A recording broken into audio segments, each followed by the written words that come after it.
मसीह की कलीसिया। कलीसिया, क्या आप जानते हैं उस विधवा और उसके बेटे को जिसके पास एलीशा गया और उसने कहा कि तू मुझे एक रोटी खाने के लिए दे और बाकी जो बचा है तो उससे खुद के लिए बना।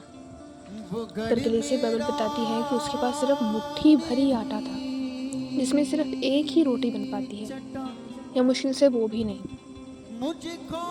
पर सोचो उस विधवा का कितना बड़ा मन होगा कलीसिया। हम किसी का एग्जाम्पल लेते हैं कि एक आदमी है जिसके पास 100 रुपए हैं, और मान लो आज के समय के आपके खुदा के दास हैं जिसको आप अपोस्टल कहते हो, उन्होंने आपसे कहा कि तू मुझे 100 रुपया दे खुदा के काम के लिए और बाकी जितने बचते हैं तू रख ले। पर आपके पास तो सिर्फ 100 ही रुपए हैं, तो क्या आप दोगे? नहीं कलीसिया, मोस्टली लोग ऐसे करते हैं। आप देखना चर्चिस में अपोस्टल कहते हैं कि 20 की सेवा करो, पर लोग अपने पैर को आगे नहीं रखते, अपने हाथ को आगे नहीं बढ़ाते, क्योंकि उन्हें संसार की अभिलाषाओं से, शारीरिक चीज़ों से बहुत लगाव है, बहुत प्रेम है। अगर आप भी खुदा के दास की बातों को उस विधवा की नहीं मानते और जैसे उसने उसको रोटी खिलाई, और आप भी वैसे ही खुदा को अपने ढेर से श्रद्धांजलि देते, सेक्रीफाइस करते कि गर्मी में भी खुदा के भवन में जाना और अपने दिलों की गहराइयों से हर समय किसी भी मुसीबत में खुदा के साथ खड़े रहना,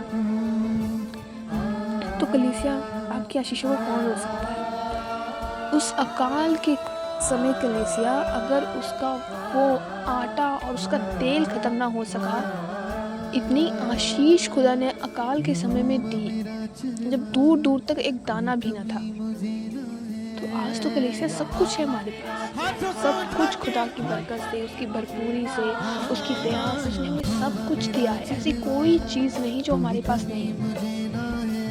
बस सिर्फ नहीं है तो वो है ज्ञान, जो खुदा अपने लोगों के लिए रख के गया है। क्योंकि बाइबल में कई चीज़ें इनडायरेक्टली लिखी हैं, कई चीज़ें डायरेक्टली लिखी हैं। जैसे हम संसार में देखते हैं, नॉवेल्स पढ़ते हैं, बुक्स में पढ़ते हैं, तो जैसे हम उसमें पढ़ते हैं वो सही चीज़ नहीं होती। उसके पीछे का जो हिडन कोर होता है ना, वो हमें बताता है कि ये ऐसे है, ये ऐसे है, ये बात ऐसे लिखी गई है। ऐसे हम कोई मुहावरे भी यूज़ करते हैं, वो भी उनका रियल मीनिंग वो नहीं होता जो दिख रहा होता है, पर उसका अलग होता है।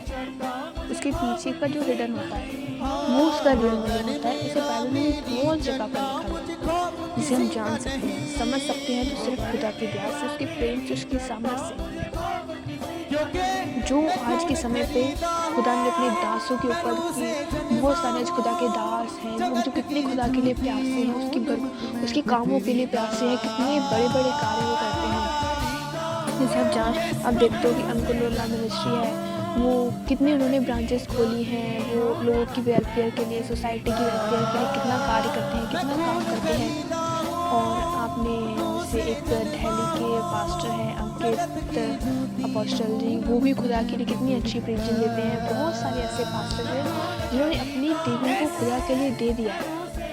ऐसे बाइबल में लिखा है ना कि तुम मोल लिए गए हो, तुम मेरे हो, तुम संसार के नहीं। ऐसे वो अपने आप को खुदा को भेंटे चढ़ाते हैं अपनी। और मैं पर्सनली कहूँ तो कलीसिया, मैं सुखपाल मिनिस्ट्री को फॉलो करती हूँ, क्योंकि जो मैंने खुदा के दास से सीखा है ना, वो मुझे कोई नहीं सिखा सकता। मैं आज अपनी जर्नी को आपके साथ शेयर करना चाहती हूँ कि मैं जब 11 साल की थी ना, तो मेरे अंदर बहुत डिप्रेशन था कि मुझे लगता था कि मैं इस घर में नहीं रहूँगी, चाहे कुछ भी हो जाए। मुझे इतना बुरा फील होता था ना, मैं रोज़ शाम को सोती थी ना, तो मैं इतना रोती थी, पता नहीं मुझे क्या होता था। मैं शैतान मेरे ऊपर कंट्रोल था। और मेरी मम्मी की मीटिंग को देखना, संगति को देखना, तो मुझे ये होता था कि बस जल्दी ख़त्म हुआ, मैं इनसे छुड़ाकर फ़ोन संसार की चीज़ें देखूँ, जैसे कि रील्स होती हैं, जो शॉर्ट्स यूट्यूब के। मैंने खुदा को उस तरह जाना ही नहीं जैसे खुदा है। इस संसार के लोग होते हैं, उसका नाम ले लिया, जो उनकी किताबें हैं वो पढ़ ली, उसके भजन गा लिए। नहीं कलीसिया, खुदा वैसा है ही नहीं। खुदा तो हमारा दोस्त है, वो तो हमारा वो मित्र है कि जो सबसे सच्चा, जो हमारे लिए लॉयल है। हम कहते हैं कि हमारे दोस्त हमारे लिए जान भी दे सकते हैं, उसने तो हमारे लिए जान दे दी कलीसिया। इससे बड़ा प्रेम, इससे अच्छा दोस्त तो कौन हो सकता है। फिर खुदा ने मुझे डिप्रेशन से निकाला जब मैं खुदा के भवन में गई और खुदा के दास और दासी से मेरी लेखन हुई। मैंने 2 संगतियाँ देखी वहाँ पर। पहली संगति में तो मुझे ये हुआ कि बस जल्दी संगति ख़त्म हो जाए और मैं यहाँ से भागूँ, मुझे ये संगति-वंगति मुझे नहीं देखनी है।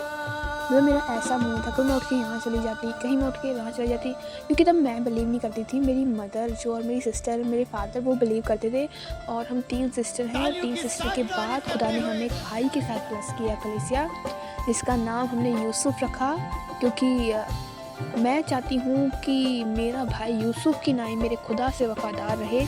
अगर वो जीवन में किसी के भी साथ लॉयल रहे तो वो सबसे ज़्यादा खुदा के साथ लॉयल रहे, उसके वचनों के साथ वफ़ादार रहे, जैसे यूसुफ रहा।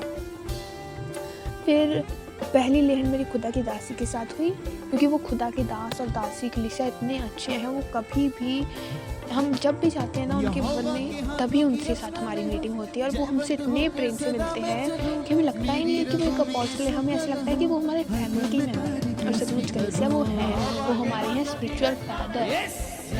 मैं बहुत ब्लेस्ड हूँ कि वो मेरे स्पिरिचुअल फादर हैं, बहुत ज़्यादा ब्लेस्ड। मतलब मैं जो खुदा के वचनों को मानती हूँ, जैसे हम बाइबल को रीड करते हैं ना, तो मेरे में खुदा का बड़ा फजल है कि जो मैं रीड करती हूँ, मैंने आज किसी चीज़ को रीड करा ना बाइबल में, तो सुबह या जब भी मीटिंग होती है तो खुदा के दास उस वचन को पढ़ाते।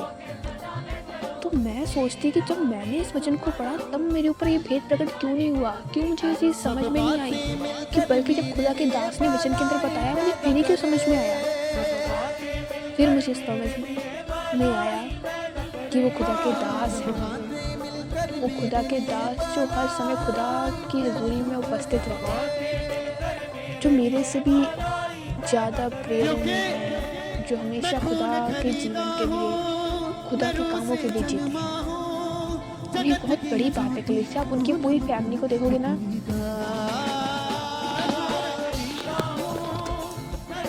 उनकी पूरी फैमिली कलीसिया इतनी नम्र और दीनता से भरी हुई है ना, कि कोई भी फंक्शन होता है तो सबसे पहले उनकी फैमिली आगे होती है, उनके बेटे, उनकी बेटी कैसे प्रार्थना में उपस्थित रहती है कलीसिया।